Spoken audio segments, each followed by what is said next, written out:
அவனுடைய மரணத்துக்கு பிறகு கண்களை ஏறெடுத்து பார்த்தவன் மரணத்திற்கு முன்பா ஏறெடுத்து பார்க்க தவறி போன. ஹல்லேலூயா.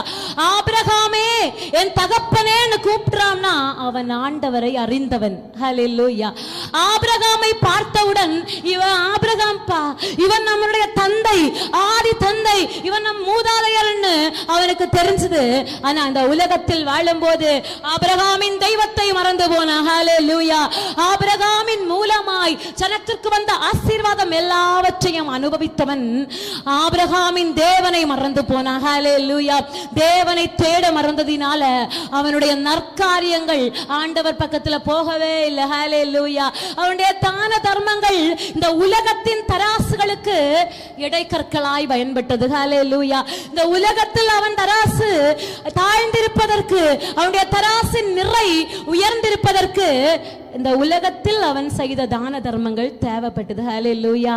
ஆனா இந்த உலக வாழ்க்கையை முடிந்த போது அவன் தராசு வெறுமையாய் நிற்க காரணம், இந்த உலக வாழ்க்கை முடியும் போது என்னை ஏற்றுக்கொள்ள என் ஆண்டவர் நிற்பார், தேவனுடைய தூதர்கள் நிற்பார்கள், அவர்கள் பட்சமாய் அவர்கள் நீதியாய் சொல்வதற்கு செய்வதற்கு சில இடைக்கற்களை நான் சேகரித்து வைக்க வேண்டும் என்பதை இந்த ஐஸ்வர்யவான் மறந்து போனா.